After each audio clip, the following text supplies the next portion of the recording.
Hello and welcome to Fat Pod. Here's Danny and I'm Stephen, and today we're going to talk about the Marvel Cinematic Universe, starting with Iron Man. We will be going through all of these in release order, so let's get going.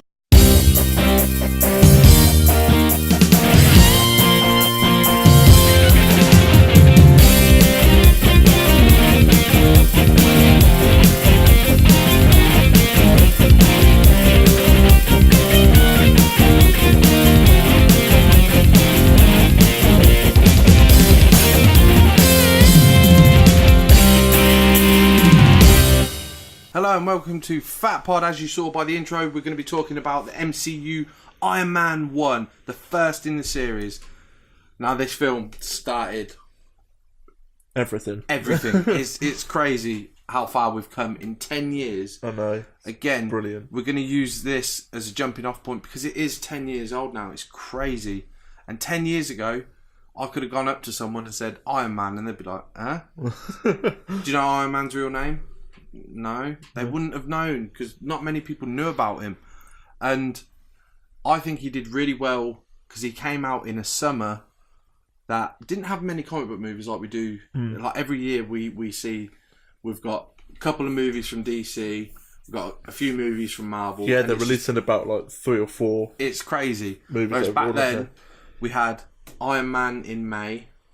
This is 2008. Iron Man in May, Hulk in June, I believe, and The Dark Knight in July, all so close together, a month apart, all of them. And I remember obviously being in comic book. I worked at a comic book store at the time, and my friend Mario, we were all going to see Iron Man and all that. And obviously I went with him. He was all buzzing for it and all that, and I was just like, "Yes, Iron Man, yeah, I know him. I remember the cartoon as a kid. I know the name. Yeah, I remember the cartoon as a kid."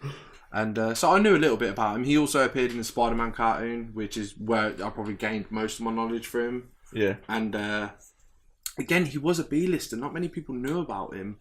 And we went to see the film, and it was awesome. Mario got a red hot tip though, like I've said before. His friend turned around and said to him, "You need to wait till after the credits." Yeah. And again, this is before we knew to stay behind because post-credit scenes weren't the norm. Yeah, it was just an end up and leave. Yeah, pretty much. As soon as that first bit hit, you'd be out. And for them to start the MCU with this is amazing. Jon Favreau, Happy Hogan, and Kevin Feige had a plan, a Phase 1 plan, and it started with Iron Man 1.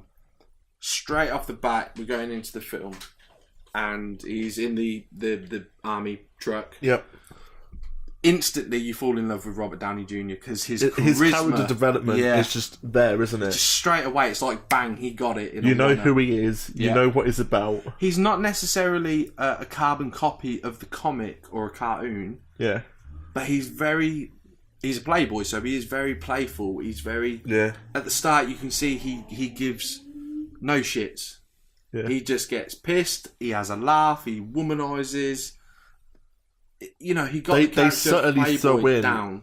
It's like you said, like they don't relate it straight to the comic. They subtly throw in things like his alcoholism, because I believe in the comics he was a bit of an alcoholic. Demon in a bottle, very popular. And like in the comics, there's a lot of mention on his alcohol, his issues, on his money. Yeah, they straight off the bat, they call him a war profiteer because he sells weapons of war, like his dad does. But you'll find that out as the films go on. It's really good. So straight off the bat, his charisma sucks you in. Instantly, he's like, "Good God, you're a woman," and Can I take a picture? Yeah. No gang signs. Fucking throw it up. Brilliant. But then it hits you straight away with bang, bomb. Yeah. You're like, fuck. And even Downey Jr. It seems out of character, but it's not. But you got to remember, he's not Iron Man at this point. He's like, "What's going on? What's going on?" He's shitting himself because he's not superhuman or got powers or anything like that. And I remember watching it and I was like, "Wow, this is dark," but it had the lightness of the comedy with Robert Downey Jr. And when he undoes his chest piece and he sees that he's fucking bleeding still, even though he's got the armor on, and that it was his own weapon that fucking done him in, Stark Industries' weapon, it was just amazing. And it's probably the darkest of all. It is probably Marvel the darkest of the Marvel films. I remember I don't like torture. It's really weird. Nothing really bothers me. but torture scenes in films bug me. Really? Do you remember what I'm like when I watched Deadpool? I said, I said, oh yeah, you said that you hate that scene. I hate the scene where he's in the tank and they're torturing him and stuff. I know this is weird to go off topic, but like horror films, I'm not a fan of horror films, but I like the gory horror films. Ah, see, like where they torture like hostile and stuff. They don't like bother me. They horror films do not bother me, but seeing someone, obviously he gets captured by terrorists. Yeah. And they do the unmasking, and that's horrific. Like, do you not just think like, oh man, could you imagine being tied to a family? Yeah. And I don't mean to offend anyone who had a family member that's ever been through any of that or anything, but that's horrific. Yeah. Like, and to put it on a film after everything the world's been through. Yeah, but it's like what we said before starting this. Like he was doing things like in terms of comic books, he was like doing weapons for certain wars. Yeah, and I think currently at the time, I don't know if it's my history being shit, but in 2008 there was shit happening in Afghanistan and all of that, and they actually took. I think so. But again, like I've said before, the Iron Man mythos can be generational in the fact of whatever era you set him in, whatever war America's against, that's what Stark's building weapons for. Yeah. So, again, obviously modern day 2008, I imagine it was the Afghanistan stuff. So that's very much what it's based on. Yeah. And when they do that whole, and then they do the whole scene, they reveal him and that he's captured, and then Iron Man, we're like, fucking hell, right, we're in. Flips back to 3 days before or whatever, 3 days earlier. Yep. And again, award ceremony, you get a brief history on him in that video package at the party where it's like, Tony Stark's a fucking genius, just like his dad was, and at the age of 4 he built a fucking engine, and age of 15 he got MIT, age of 19 or 21. Yeah, it's crazy, and but it's good though because they wrap it up. He's smart, he's a smart dude, and then his award comes and he's not there, and you see he's playing he's gambling. But that's something that I did like about this film, because like in other Marvel films they made a whole film about their origins and like how they became that character, whereas this is just origin this movies. Is this character. Origin movies are a double-edged sword as far as superheroes are concerned. Because on one hand they could be fucking boring, and you're just like, get in a fucking costume and hit a bad guy. Yeah, and they get like about 10 minutes in when costume. When they're done well, you're in. I never find myself watching an Iron Man film being bored watching Robert Downey Jr. He's very entertaining. Like I said at the start, his charisma sucks you in. I don't care if he's in costume enough, to be honest, because I was just like, he's really fun to watch. He's really fun to watch. So it never ever bothers me. Anyway, we digressed again. He's gambling at the start. He's a playboy. He's making witty jokes to women and stuff like that. And a reporter who is from the Spider-Man universe, I believe, but they couldn't say that because they didn't have the rights to her. And he ends up sleeping with her, getting pissed and stuff like that. And that's where you learn the playboy part. Yeah, and you find out that Jarvis is not actually a butler like he's in the comics, but he's a computer system. Very smart the way they brought him into it now. Yeah. Obviously, this is a spoiler review for all the films, so if you haven't watched these, it's 10 years old, man. Come on. Get out that cave. Yeah, where you been? You're in the same cave as Tony. Do you know what I mean? Fucking... So anyway, you can see that he's a bit of a playboy, a bit of a pain in the ass, because he has no care in the world. He makes his money, does what the fuck he wants. And they do that really well in this film, because we'll get to that in a bit. Anyway, he's meant to be on a fucking trip to present his Jericho missile weapon, and he's late, and obviously you see the relationship between him and James Rhodes, Rhodey, and really fun. They're really cool together. They're getting pissed on the plane, and the women are all dancing and stuff. And I remember my missus being like, "That's a bit sexist." Like, it's like, well, don't you think Tony hired all women for that exact? Yeah. You're going to work on Tony Stark's aeroplane, his private jet. You need to be a pole dancer. You need to be a waitress. It seems to be like, that seems to be like the interview like Happy probably had to do for all the fucking women and that. But so it's really fun scenes and all that. And then he presents the Jericho missile. Really cool shot of him stood there in the whole mountain going, fucking cool. again, he's still drinking. You know, he's got the hamper. You know, you get one of these with every 5,000 or more.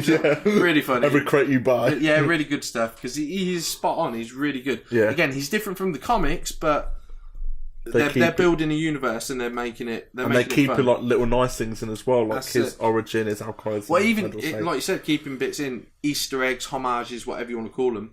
When it cuts to the scene of him throwing the dice, you can hear the original 60s Iron Man cartoon music in the background. They play that about 3 times in the film, it's a phone ringtone phone as well. Ringing when he gets the awards, when they're like, Tony Stark, and they play it there as well. Yeah. And then obviously when he gets back in the van, we sort of get back to current time where the bomb went off, and now you see him wake up in the cage, in the cave, and he's got battery pack wired to his heart. Yeah. And we find out, is it Yutsin? Is that his name? The guy in the cave with him? Yeah, that's it. It's something like that. Something like that. He's keeping the shrapnel out of Tony's heart, and you find out that the 10 rings, again, straight away they hit you with the nod. 10 rings is the Mandarin. Yep. It's his League of Terrorists or whatever. His League of Shadows, if you're or Assassins, depending if you're ordinary people. Batman Begins or whatever. But yeah, if you follow that shit. So instantly you're like, oh wow, sweet. And we all thought, watching the guy who kept rubbing the ring, we all thought that would be the Mandarin. We all thought that was going to be the Mandarin. You find out they want him to build the Jericho fucking missile for him, and that somehow they managed to get through the black market and that all of Stark's weapons anyway. So Stark's thinking, shit, not only am I making these for America, but you know the other countries are getting a hold of my weapons and using them against us as well. So it's like that's a brilliant storyline. It's a brilliant storyline of why he becomes the hero he is, because it's like, well, I'm an American. I'm supposed to be helping save America from war. Yeah. And everyone else is getting my weapons. And obviously, so he threatened to build the Jericho missile. He tells them all what he needs. Really good scene where he's ordering him around. I need a light here. I need fucking a welder there, and it's really cool. And then obviously he makes the first heart arc reactor for himself with is it palladium? They use something like that. I can't remember the name of it. Yeah, it's great. But really cool scene, and you get to see him, you know, fucking ironmongering with his, you know, building his stuff and that. It's a really cool open for the film. Sets the pace, and then I like the way he's like, well, you know what? I'm not going to fucking do that. We're going to get out of here, because obviously he builds a bond with that guy. We're both going to get out of here, and we're just going to fucking live a happy life away from this shit. And I believe he was away for, I think they said 3 months. And could you imagine that? Fucking horrific. No. But so obviously he draws up the first initial sketch of what would be the Mark I Iron Man costume. Yeah. And it's really good because it's such a callback to the original costume in the comics. From the comics, but except it's silver, not gold. Yeah, and it's amazing because when you watch the trailers and stuff, I don't believe they ever showed a clip of that. You just saw him in his swanky red and gold, like what everyone would know Iron Man to be. So for them to throw that old school 60s Easter egg in your face and be like, no, this is the first one. He built this in the cave.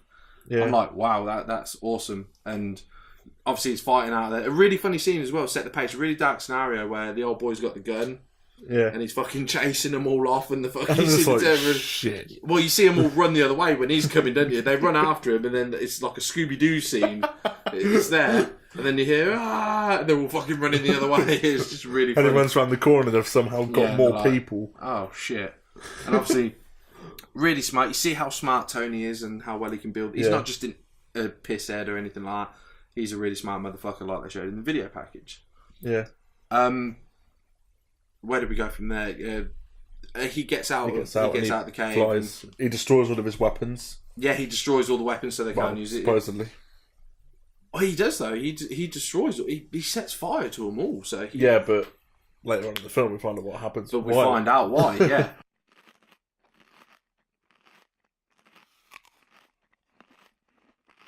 I think the coolest thing as well about it is the fact that when he gets out, he wants 2 things. A press conference and an American cheeseburger. Again, it just shows you that how funny he is. You know what I mean? And it's the fact that when he goes to the press conference, he sits there and it's like, everyone just sit down, just chill, and he eats casual, his burger. Yeah, it's the way he demolishes them, though. Do you know what I mean? He's just eating them in the wrapper still, and he's just like, really makes me want a burger. You know? You always want a burger. I always want a burger. This is me. This is true. Yeah, and it's good how I'm not in the weapons game anymore. Yeah, that's what he just cancels. Stark Industries is going to change its plan going forward.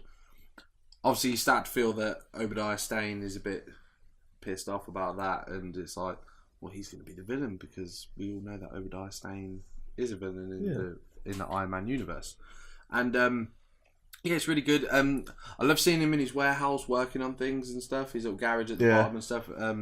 I think that's really cool where he's working on that car and stuff, and even when he's like, his Pepper comes down and she's like, somebody wants to sell you this painting or whatever it is. He was like, is it a good representation of his work? And she's like, no, I think it's overpriced. And he's like, I want it, I need it, get it. Do you know what I mean? Yeah. It's just like, I'd love to be that rich to do that. I need it, I want it, get it. I just love how we grab some attention as well. Like, is your hands, how big are your hands? Yeah, they changed the heart and stuff. That's really good. I was like, it's like playing Operation. Just don't touch the sides. Fucking. It's like only Force Awesome, isn't it? But they do a really good job with all the characters and stuff, and you see who people are in Tony's life and stuff. Yeah. The one thing I do like is he gets to a point where he's like, right, I'm just going to keep testing this until he perfects it. He doesn't just get home and be like, right, I'm going to fucking do this. You see him working on that suit and working on it to the point where... testing it and then going back, working on it again. Yeah, and when you see him and he's in the Mark II suit, which is the all-silver version of the Iron Man suit, he goes out for his first flight and stuff. Really cool stuff. What you want to see from an origin story. I think that's what makes this a better origin story than a lot, because it wasn't boring either. No, he was trial and error in the costume, and there's still party bits and stuff going on in the background of the film and stuff. Obadiah Stane, you're starting to find out a bit more that he's even when he does do the flying thing and he reaches that height, he goes back and he changes it for later on, doesn't he? Well, yeah, because in later films we see how high he can really go, especially in Avengers. Yeah. And spoiler alert all the way through this. When he's making the Mark III suit, another homage is the all gold version, and obviously he's like, that's a bit fucking, even for me that's a bit OTT. Yeah.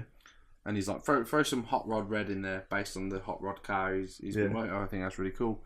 So we get the classic red and gold Iron Man costume. And it takes for him to see that girl at the reporter again at the party to be like, did you know these were took yesterday? And it's fucking your weapons during war and stuff like that. And then that's when it's like, something's not right. Yeah, it's like, fucking, he's still got my weapons and stuff. I love how he goes there though, and he's really boring when he's in the Iron Man costume, especially in that first one, if you notice, because he comes down, he takes a few hits, you're seeing him do some Iron Man stuff, he's shooting up some terrorists and stuff. You're learning Jarvis in his head and all that good stuff. And then I remember one thing where he defeats them all, and he leaves just one for the families, and they all. Oh yeah, and he goes, like, I'll leave that to you. Well, he's like, he's all yours, and I'm like, that didn't sound like Robert Downey Jr. No, it didn't. Yeah, I thought that when that happened. It was a really out of character thing. But even at that bit, I like how you still see Tony Stark, like when it's in his costume, because obviously he can still use his voice and whatnot. He's still Tony Stark. It's like the part when he's got all the terrorists, and just like, we'll shoot them, and he just goes rocket, aim at all of them, bang, bang, bang, bang, bang. Yeah. And then you get the tank, and then it's just like, he doesn't pull his punches either. I guess he kills these people. Yeah. Yeah, because I can't imagine being hit by someone out of an armoured suit wouldn't hurt. And it's like that tank bit. I love that tank bit. It is a really good scene. Again, he gets in doing some more flying this time. He's interfered with Rhodey's thing, with the air pilots and stuff, and you shooting at me, fucking stop. It's me in the suit. I like it at first when it's just like, no, that's not me. Yeah. Something at your end. Yeah. And then it's like, okay, yeah. Yeah, when he realises, like, oh, fuck, they're really gunning for me. Again, you're getting to see a bit more what the suit can do and how far he can push the limits and stuff. Yeah. It's really good stuff. I love that device that Obadiah Stane has, that ear thing that can just sort of stun someone and make like the fucking veins pop out and shit. And that's when you find out that he's been selling the weapons to the terrorists and stuff. And I love that scene where he has a go and he's like, Tony Stark built this in a cave. It's like, I think that's really cool. A really cool thing where he's just like, how come you motherfuckers can't do it? Turns into Sam Jackson. But yeah, he's not a well-developed villain, but I think that's one of the things that Marvel movies lack anyway, other than Loki. It shows throughout the whole film that like, Iron Man is the Hank Pym of the cinematic universe in a way, because he creates things, fucks it up, creates things, fucks, and we see it throughout the whole cinematic universe. Like, he creates the weapons, he fucks it up, he stops it. He creates the Avengers, they kind of have a massive fallout, he fixes it. Yeah. Well, they do shit and cause a civil war. Yeah. He sorts it, Ultron sorts it. It's a good jumping off point, because he, even though he's not the leader of the Avengers team, he is. Yeah. And that's probably a good thing of how they built to a Civil War film. You couldn't have done Civil War without all of this before it, man. There's no way. Obviously, I know that sounds really stupid, but if they just, first Marvel movie, they were like, we're doing Civil War, you'd be like, why? Who's that? Yeah, why are they fighting? Who's that? There's no need for this. You're all heroes. But yeah, and it's such a good thing because Tony is the first and all that, and he's the first one to be like, I'm not a team player, I don't give a shit about all this. And then when they start, obviously, we've forgotten one main thing, they keep introducing us to Phil Coulson, who is the agent of S.H.I.E.L.D. And obviously they used, I can't even remember S.H.I.E.L.D's full name, like Strategic Homeland Intervention...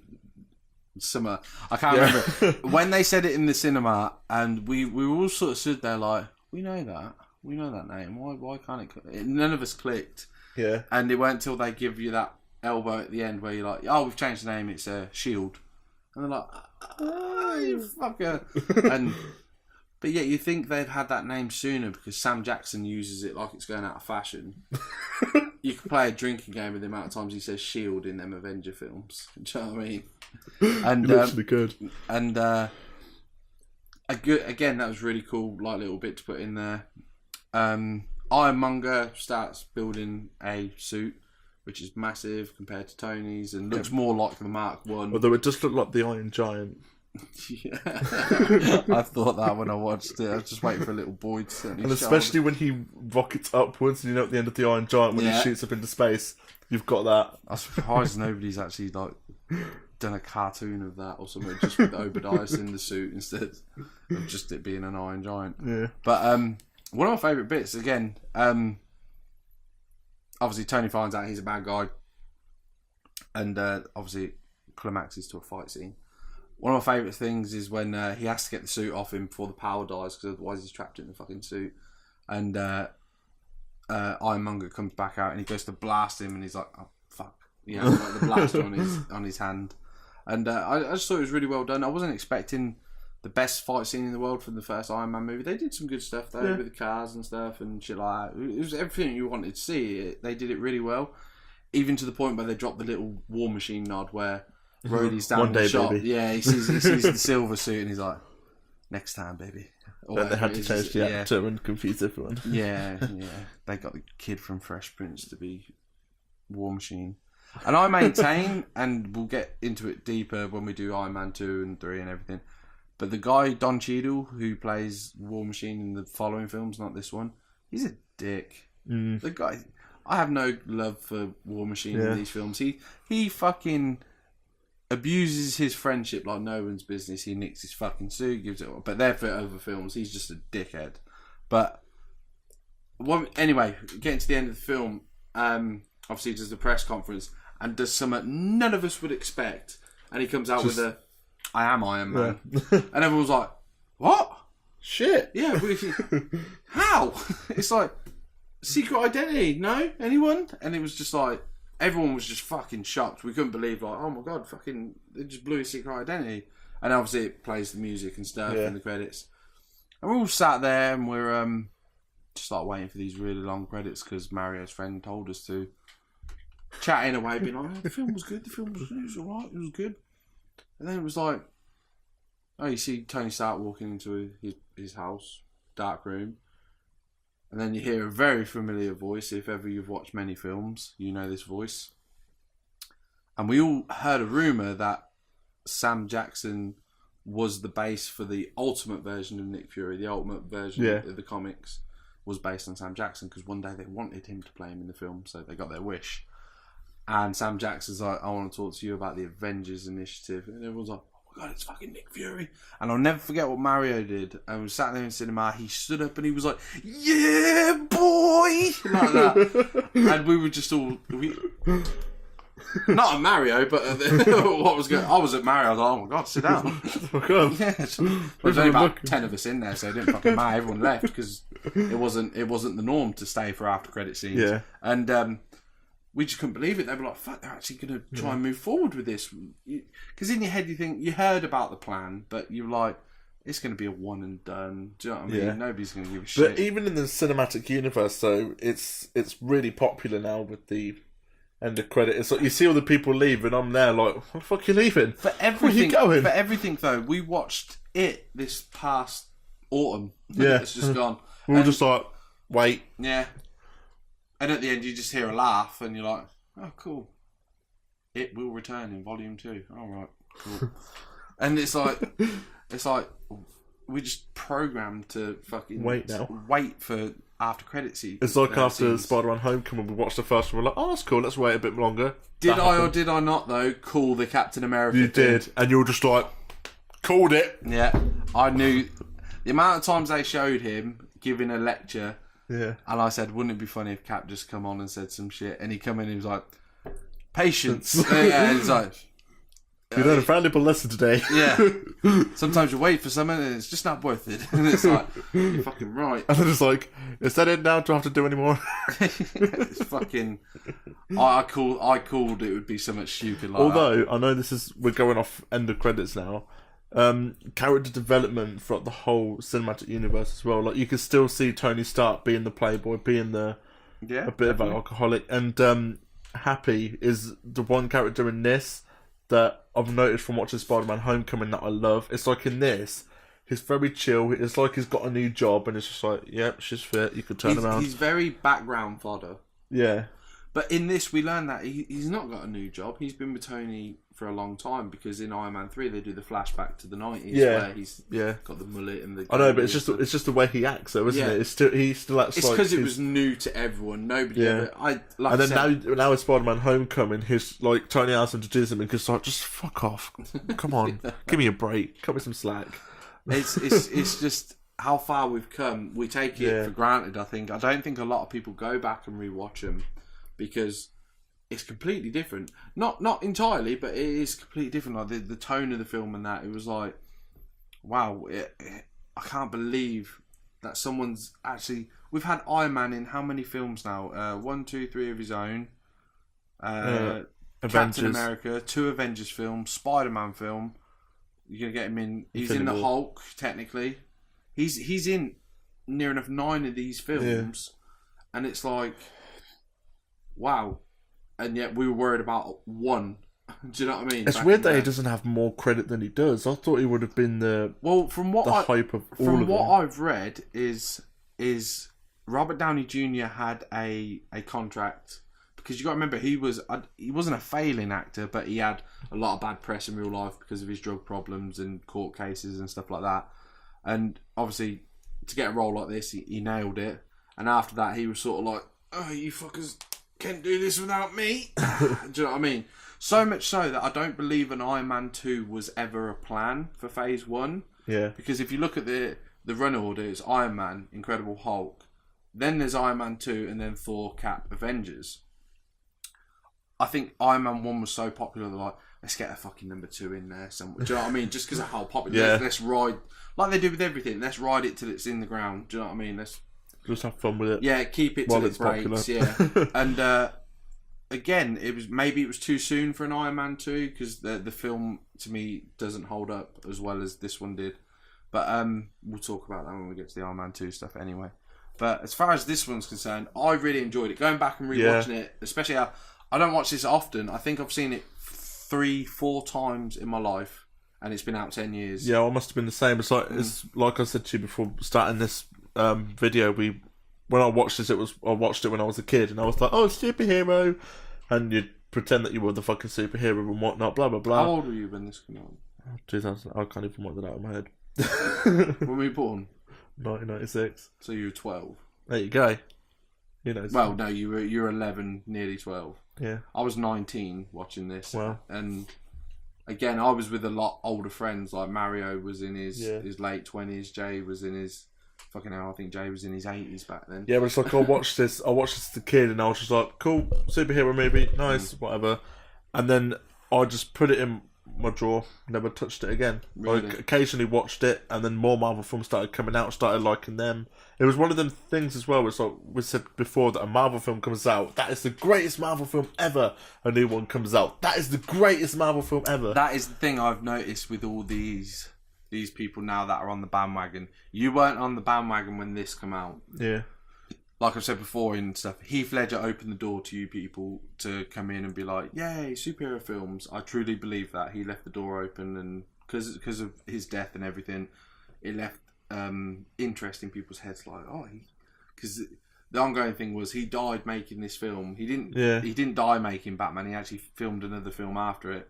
But they think getting into the Joker's head fucked him up so much, and all you hear the stories and that. But it wasn't. I believe what he died of was a drug overdose. Yep. Due to depression.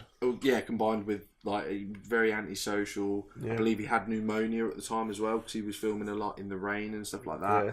And anyway, that's not for me to fucking discuss Heath Ledger's death, and none of my business. But I think he left the door open because he was like, everyone's really intrigued about this Batman film that killed Heath Ledger, and ever since then, superhero films have become the norm. Yeah. And like you said, each one that comes out, everyone jumps on board. Like recently for us, the last one that was released was Thor Ragnarok, which I'm ignorant because I've not seen it. Yeah. I'll have to wait till DVD now. Same. But everyone's like, it's the best Marvel movie ever. And it's like, is it? We said Civil War when Spider-Man Homecoming was the best one. Everyone's saying that the next one, Guardians of the Galaxy, is the best Marvel movie ever. The second one's the best one ever. Is it? For my money now, my top 5, I'm going to run down the top 5 quickly. We'll do it again after we've rewatched them to see if our list has changed. Yeah. As it stands now, my top 5 in 5 to 1 order would be Ant-Man, Homecoming. I'm going to have to put the first Avengers in there because I dug it a lot. Iron Man 1. And Winter Soldier is my favourite. Oh, really? Winter Soldier is my favourite Marvel movie. I need to kind of rewatch these first, but you haven't got a top 5 as it stands. as it stands at the minute, it's Ant-Man at the top, obviously. Civil War, and Homecoming. Okay. They're my ones at the minute. They're your top 3 for the time being. This not jump on your list at all, or is it? I think I'll have to wait. I have to wait till see them all ones. again. Yeah. I think it will, because it's a great film. Yeah, it is. It's a great starting point. The next episode in our MCU Chronicles reviews is going to be part 2, which will be The Incredible Hulk. Now, I've recently rewatched it, and just a spoiler alert ahead, it's a tough sit. Is it? It's a tough fucking sit. I'll have to brave it. Ed Norton was the Hulk, no longer is. He was running away from the government, and it's a hard fucking movie to watch. Sorry to the Hulk fans, it's just my opinion. I still like the end fight. Opinions are like arseholes. Everyone has one. It's not even my line to use, but so we'll probably do that as our next video. So stay tuned for that. So please like, comment, and subscribe for more of our content, and we'll see you in the next one. See you later.